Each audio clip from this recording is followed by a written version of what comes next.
In the next section, let's get into the rights that are given under the Indian Constitution. What are the rights that are mentioned in the Indian Constitution? So in this spinning wheel, we find a different kind of fundamental rights. They're named fundamental rights because they're fundamental in the governance. They're highly important in the governance of our country. So these are the different. You have 6 spokes here. These are the most important fundamental rights that are mentioned in the Indian Constitution and are equally available to you and me and every other citizen. So like I said, in India, these rights are mentioned in the Constitution. So what are fundamental rights? Some rights which are fundamental to our life and are given a special status. Fundamental rights put the ideals in the preamble into effect. What kind of ideals? Such as securing for all its citizens equality, liberty and justice. These are important basic features of an Indian constitution. So let us evaluate each right now. Let's start with the right to equality, which is a very basic feature of an Indian constitution and highly important feature. The constitution says that the government shall not deny to any person in India equality before the law or equal protection of laws. So the constitution basically says every person in India has equal protection before the law and also has equal protection of laws. So what is the concept of rule of law? It is the foundation of any democracy. It means that no person is above the law. Every law applies equally to every citizen. Okay, so it is applied in the same manner to all the citizens regardless of a person's status, whether he's rich or poor or a weaker section, it does not matter. It is applied equally to all the citizens. There cannot be any distinction between a political leader, a government official, and an ordinary citizen, and everyone is subjected to the same kind of laws.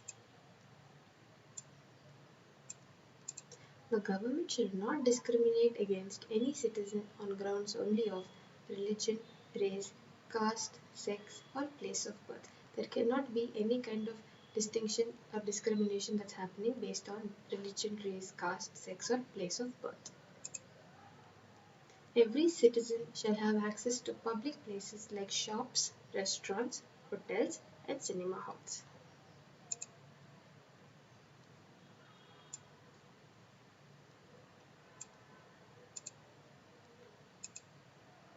Similarly, there shall be no restriction regarding the use of wells, tanks, roads, and places of public resorts that are especially maintained by the government. All citizens have equality of opportunity in matters relating to employment or appointment to any position in the government.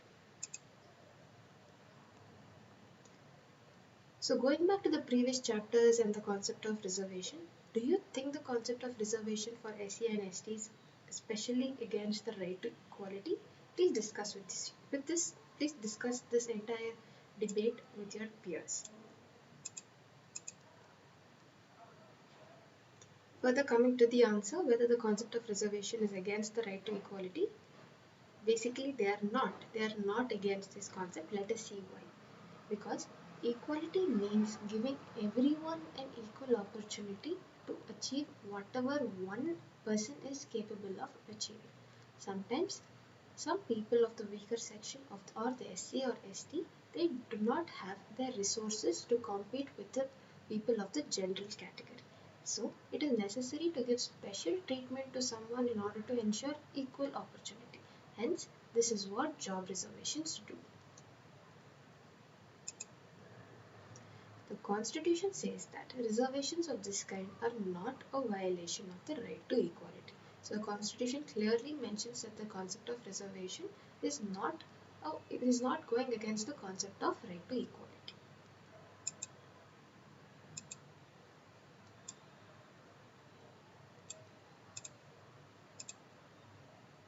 So let's go and see what is the concept of untouchability. Untouchability, this concept has been engraved in the Constitution itself under the article number 17.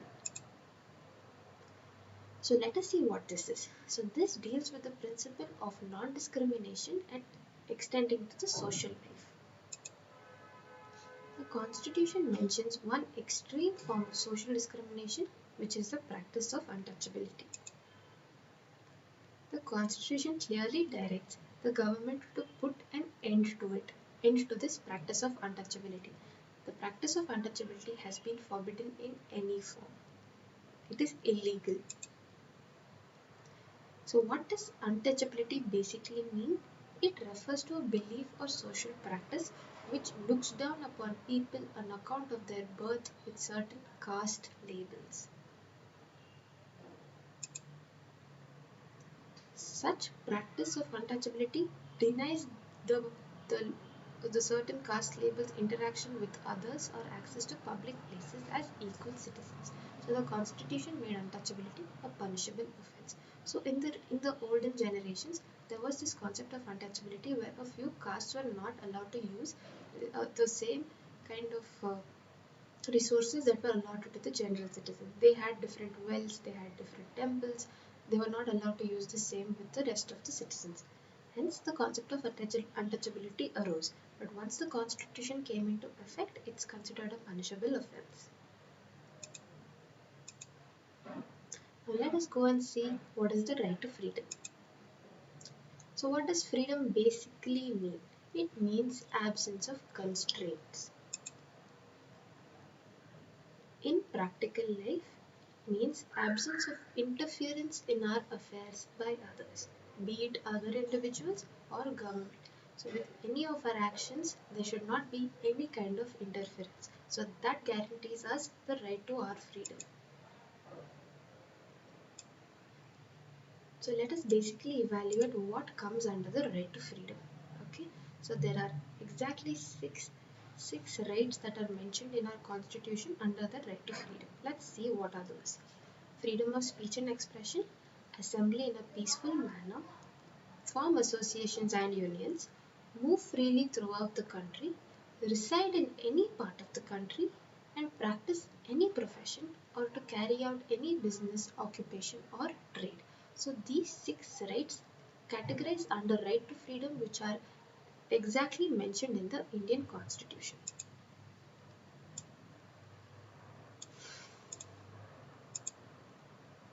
So let us dig deeper into what is freedom of speech and expression. It is one of the essential features of any democracy. Our ideas and personalities develop only when we can freely communicate with the other citizens. Even if you have many people thinking in one certain kind of way, you should have the freedom to think differently and give out your opinions in your own methodology. Okay, so it's definitely okay if 100 people are thinking in a certain way, you have all the freedom to think in another way. You are free to criticize the government or the activities of the association in your mundane conversations because it is personally your opinion and hence you have the right to think of these. You may publicize your views through a magazine or newspaper. That is also under the freedom of speech and expression. You are not debarred from such things.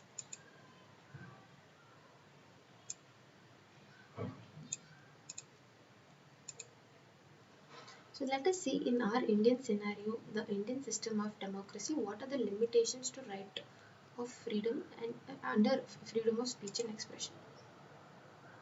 So you cannot use this freedom to instigate violence against others.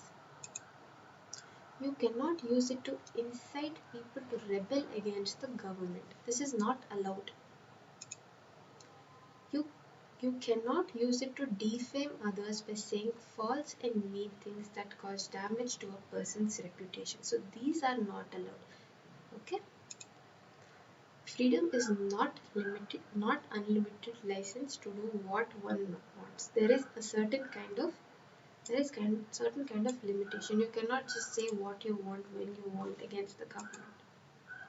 Accordingly, the government can impose certain reasonable restrictions on our freedoms in the larger interest of the society.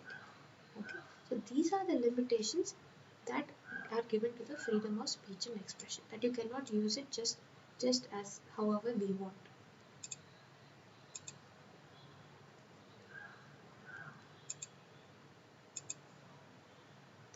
Let us dig deeper into one other set of freedom to hold meetings, processions, rallies, and demonstrations on any issue. Some people may want to discuss a problem or exchange ideas or mobilize public support to a cause or seek votes for a candidate, like in the form of a campaign. So this is allowed under the freedom of speech and expression. It is definitely allowed. But you should note that these meetings should not lead to public disorder or breach of peace that is given in a society. Those who participate in these activities and meetings should not carry weapons with them. This is a very important provision that's mentioned directly in the Constitution. You should not have any weapons with you. Citizens also have the right to form their own associations. For example, let's see what kind of associations. Workers in a factory can form a workers' union to promote their interests, or an association formed to campaign against corruption or pollution. So there's a certain subject where everyone is against it.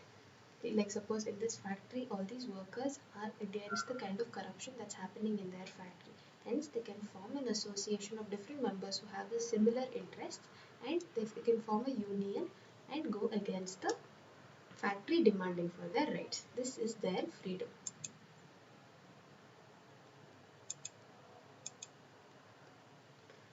Let us go into the freedom to travel to any part of the country. We are free to reside and settle in any part of the territory of India. So let's take a small example. Let's say a person who belongs to the state of Assam wants to start a business in Hyderabad. He may not have any connection with that city as Hyderabad, yet as a citizen of India, he has the right to set up a base there. He has the right to set up a base in Hyderabad, like an office or a factory.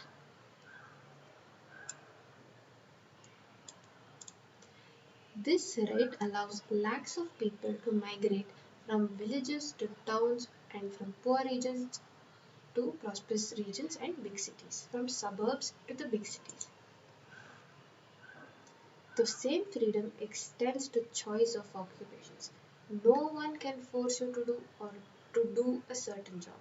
So you have the freedom to choose your own occupation or what kind of work you want to pursue. People from deprived castes cannot be kept to their traditional occupations.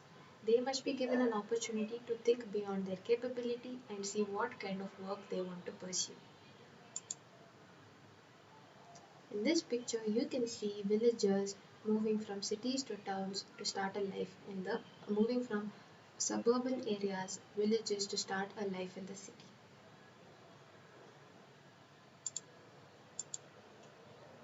Let us see the next right to personal life and liberty. The Constitution says that no person can be deprived of his life or personal liberty except according to a certain concept that is called procedure established by law. So let's see what this means. No person can be killed unless the court has ordered a death sentence. Only when the court has given a go ahead for a death sentence is when you can be killed, is when a person can be killed. A government or police officer cannot arrest or detain a citizen unless he has proper legal justification. So that is what procedure established by law means.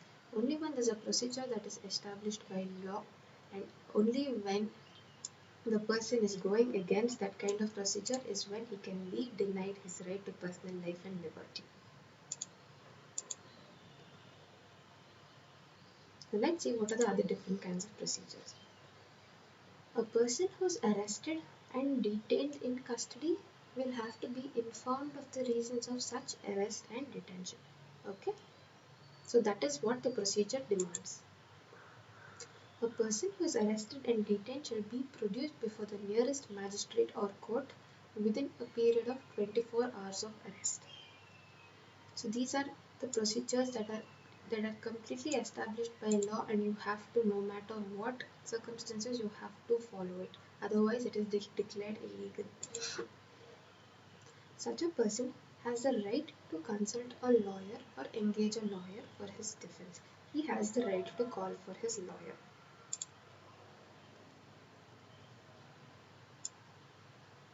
So in case of any kind of arrest or detention, this is the procedure that has to be followed no matter what. So that comes under the right to life and liberty.